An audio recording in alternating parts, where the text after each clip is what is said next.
Hi friends, welcome to Khadija with thick channel. இன்றைக்கி என்ன பார்க்க போகிறீங்கன்னா, கடலைப்பருப்பு வடை செய்ய போகிறேன். இங்கே பாருங்கள், கடலைப்பருப்பு எடுத்து வச்சுருக்கேன். இதை அரைக்கணும்.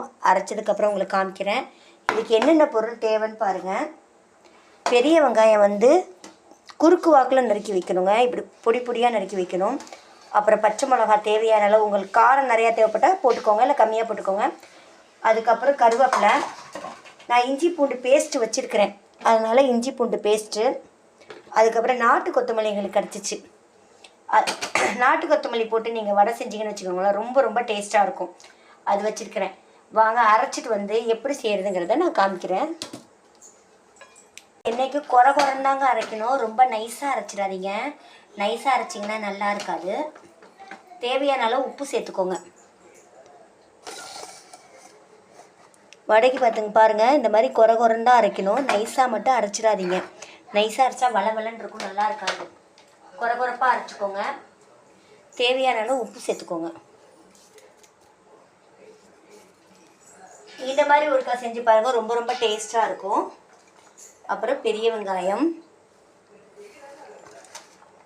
அதுக்கப்புறம் கருவேப்பிலை, அப்புறம் பச்சை மிளகா, லாஸ்ட்டாக கொத்தமல்லி தழை போட்டுருவேன். அவ்வளோதான். இதை போட்டு பிசைஞ்சு வச்சுட்டு வடை செய்கிற வேறு எந்த ஸ்பைசஸும் நான் இதில் சேர்க்க மாட்டேன். இந்த மாதிரி செஞ்சு சாப்பிட்டு பாருங்கள், ரொம்ப ரொம்ப டேஸ்ட்டாக இருக்கும். ஓகேங்களா?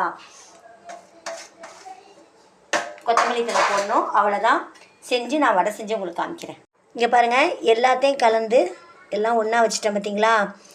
இது வடை மாவு குறப்பாக தான் இருக்கணும், வேறு எந்த ஸ்பைசஸும் நான் சேர்க்கலை. வாங்க செஞ்சு காமிக்கிறேன்.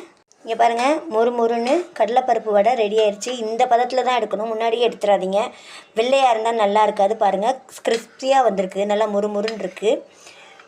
நீங்களும் ஒரு தடவை இந்த மாதிரி வடை செஞ்சு பாருங்கள், ரொம்ப ரொம்ப டேஸ்ட்டாக இருக்கும். வேறு எந்த ஸ்பைசஸுமே நான் சேர்க்கலை. ஒவ்வொரு வடையும் பாருங்களேன், நல்லா கிறிஸ்பியாக இருக்குது. பார்த்தீங்களா?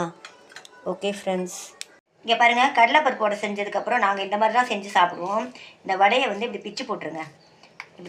இப்படி பிச்சு போட்டுட்டு இதுக்கு மேலே என்ன செய்யுங்க, இந்த ஆனியன் இருக்குல்ல, இதை போட்டுருங்க. ஆனியன் போட்டு கொஞ்சோண்டு லெமன் ஊற்றிடுங்க. லெமன் ஊற்றிட்டு பிசைஞ்சு சாப்பிட்டு பாருங்கள், ரொம்ப ரொம்ப டேஸ்டியாக இருக்கும். நாங்கள் இப்படி சாப்பிடுவோம். நீங்கள் ஒரு தடவை இந்த மாதிரி ட்ரை பண்ணி பாருங்கள் ஃப்ரெண்ட்ஸ். ஓகே ஃப்ரெண்ட்ஸ், பாய்.